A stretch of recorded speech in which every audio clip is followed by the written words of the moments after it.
You'll never see them again. Amanda's voice crackled over the phone, full of satisfaction. They're better off with me. You were never a good mother. My grip tightened on the phone as I looked at the empty beds where my twins, Lily and Lucas, should have been. Their favorite stuffed animals, a blue elephant and a purple giraffe, were gone too. Even in their panic, they had taken their comfort toys. Amanda, where are my children? I forced my voice to stay calm, though fear squeezed my chest. The house felt too quiet without them. Oh, now you care, she mocked. After I found those bruises, my blood turned cold. What bruises? What are you talking about? The ones you gave them, she snapped. I showed the family pictures. That's why no one stopped me when I took them. They all know what you are. My mind raced. A few hours ago, we had all been at my in-laws' house for a celebration. I had stepped away for a few minutes. When I came back, the twins and Amanda were gone. Those bruises are from gymnastics, I said. You saw them practicing their cartwheels. She laughed, sharp and cruel. Keep telling yourself that. I've been keeping records. The police will see the truth soon enough. I closed my eyes. Now it made sense. Amanda had been watching too closely, taking pictures of every little bump, asking questions. She had been planning this. Why are you doing this? Because you don't deserve them, she hissed. Or this house. Or my brother's money. You were just lucky, but your luck's run out. My late husband Mark's words echoed in my mind. He had warned me about his sister before he died 2 years ago. Amanda's possessive. She thinks she owns everything in my life. I should have listened more carefully. The twins need me, I said. They must be scared. They're fine, she said, sending a picture.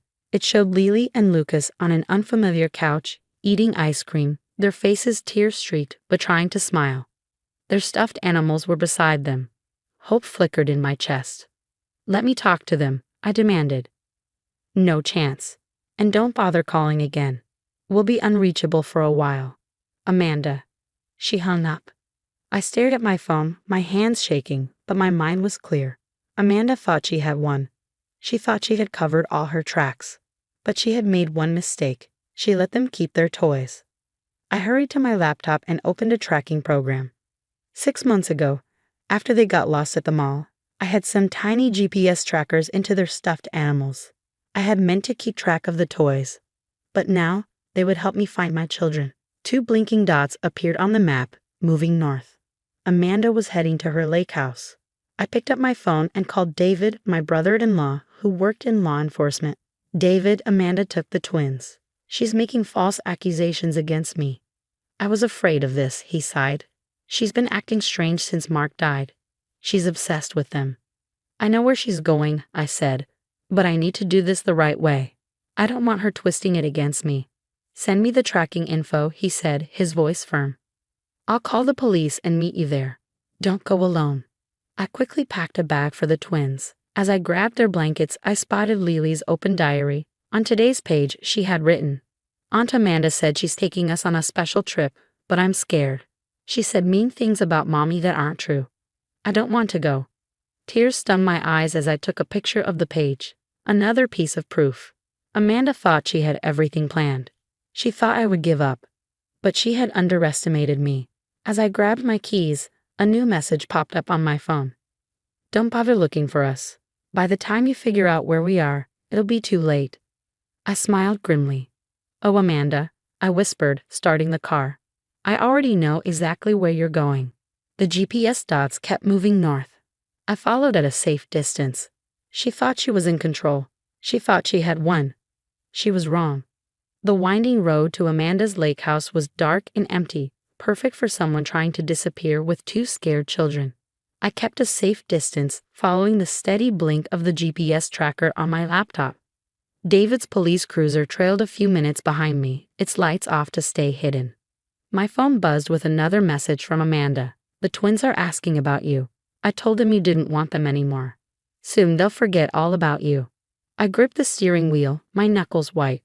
Through the speaker, David's voice crackled. We're 10 minutes out. Local units are in position. Wait for the signal before moving in. The GPS dots had stopped. They were inside now, where Amanda thought she had them safe from me. But her perfect plan had more holes than she realized.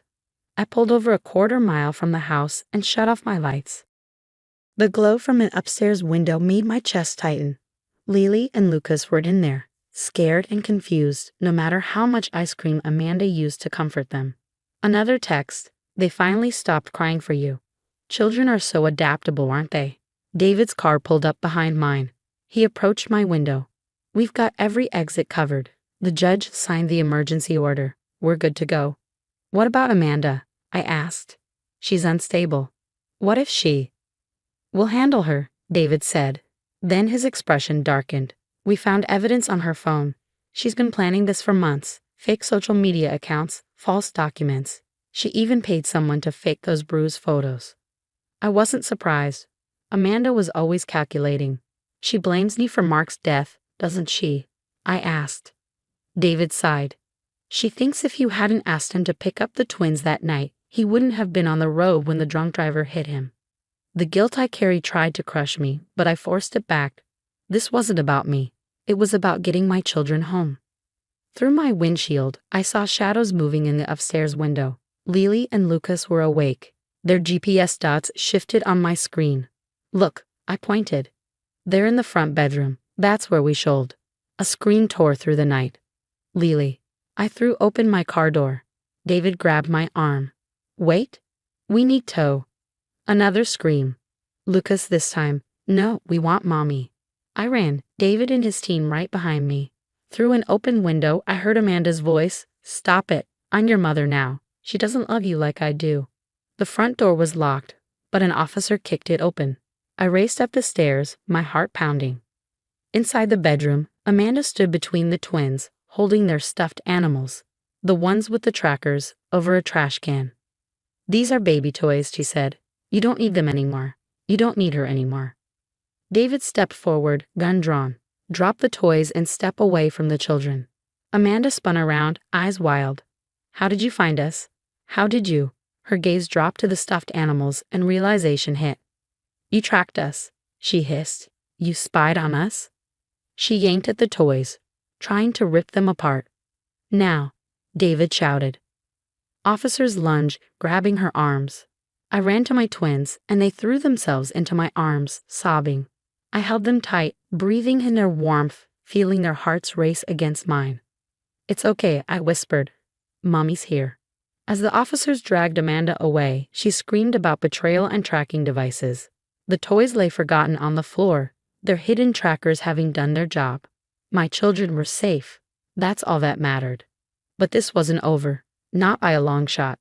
3 months had passed since that night at the lake house. The legal case moved quickly, especially after David's team found out everything Amanda had planned.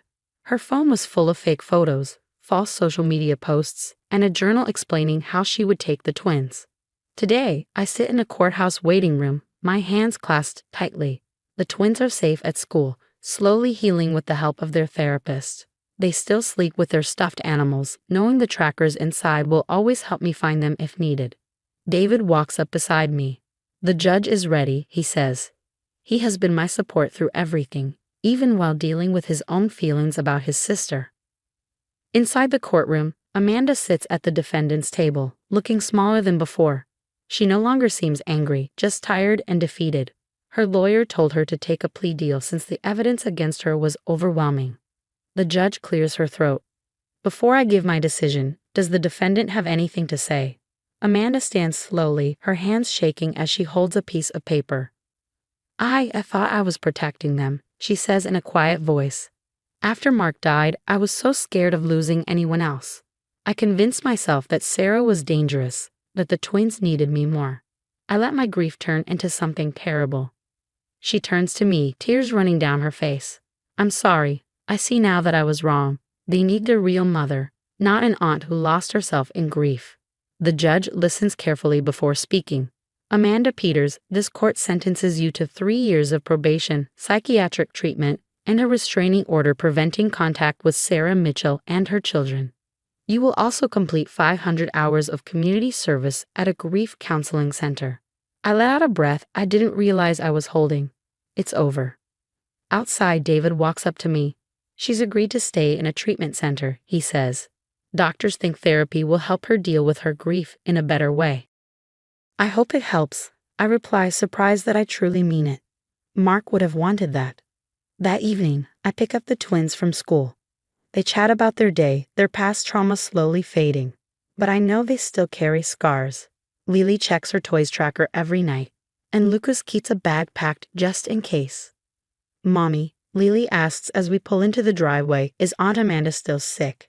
I choose my words carefully. She's getting help to feel better. Sometimes when people are very sad, they make bad choices that hurt others. But that doesn't make it okay. Will we see her again?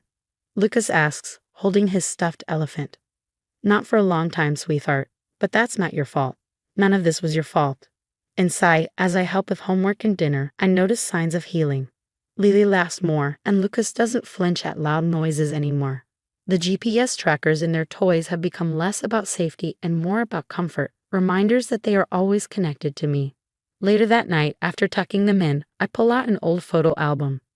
There's Amanda with Mark at his college graduation, both smiling, unaware of the pain ahead. I understand her grief. Losing Mark broke all of us. But while she let it control her, I chose to keep living for the twins. My phone buzzes with a message from David. Amanda is settling into the treatment center. She asked if she could write letters to the twins someday. No pressure, just something to think about. I close the album, thinking about forgiveness. Maybe one day, when the twins are older and Amanda has healed, we can rebuild something. Not the same as before, but something honest. For now, my focus is on my children. The GPS trackers will stay as long as they need them, a small piece of technology that saved them when nothing else could. Before bed, I check on them one last time. They've pushed their beds closer together, their stuffed animals lined up between them. In the soft nightlight, I almost see Mark's smile on their sleeping faces. We're safe now, I whisper, more to myself than to them. That's all that matters. On my phone screen, the GPS dots blink steadily, 2 small points of light that mark home, love, and an unbreakable bond. Amanda didn't understand. Some love can't be stolen, and some mothers will always find their way back to their children, no matter what.